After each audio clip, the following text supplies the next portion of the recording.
Jens de Valka, vienīgais Latvijas YouTube idiots. Čavnieks, tev te Jens de Valka, vienīgais Latvijas YouTube idiots. Tēm, kas notiek? Ušakovs esot iesūdzējis žurnālu Ir tiesā.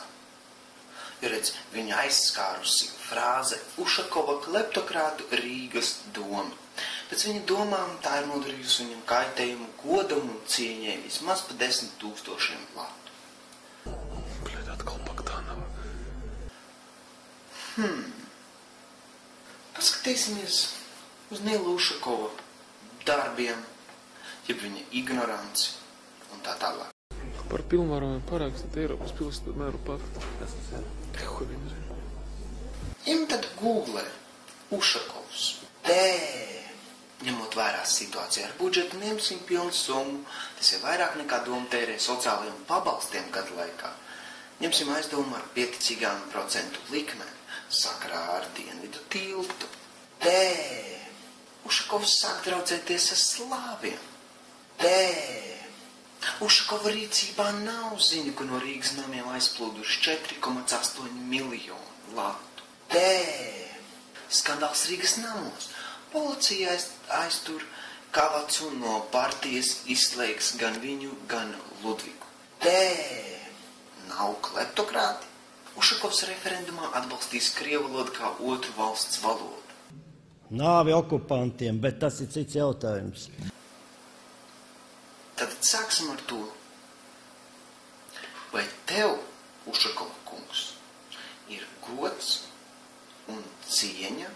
Tas ir protests, tas ir atgādinājums, ka viņš lepojās ar to, ka viņš ir krievs, ka viņš ir Latvijas krievs. Viņš no tā nekaunās. Ne par to ir stāsts. Katrā ziņā tas tik parāda, kad ierēģi mūsu valstī var atļauties darīt, runāt un ignorēt, ko viņi vēlas. Nila Ušakova preses sekretāre Latvijas televīzija paskaidroja, Ušakovs ir Briselē, kur tiekas ar Starptautiskā valūtas fonda pārstāvjiem. Jā, un tā īsti te varbūt precizēsiet, vai tur bija kāds ieraksts par PVN pilnīgu atcelšanu, treniņbiksēm un semačkām? Laikā, kad cilvēki, kas viņus kritizē, tiek ierobežoti, baidīti ar tiesas procesiem un apspiesti daudz un dažādos veidos. Kādi vien ir iespējami? Tas ir absurds, bet tāda absurda ir tikai Latvijā iespējama. Es gan pieļauju, ka tajā tiesas procesā Ušakovs pakāsīs. Es tiešām ceru, ka vārda brīvība vēl uzvarēs. Jo tā frāze Ušakova kleptokrātu Rīgas doma, ja viņš to uztver personīgi, tad viņš uzskata, ka tā ir viņa personīgā doma, jo savādākā kontekstā to nevarētu uztvert personīgi.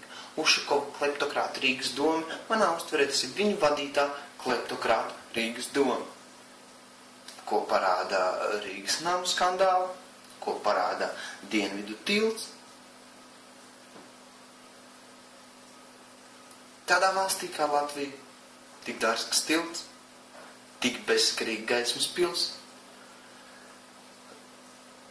Rīgas namu uzskatāmais piemērs, un viņš var apvainoties, ka žurnālists to tā ir nosaucis. Lai gan, ko es varu zināt, es esmu tikai vidusmēra idiots no laukiem. Čau! Vēl neesat pie samaņas, ja?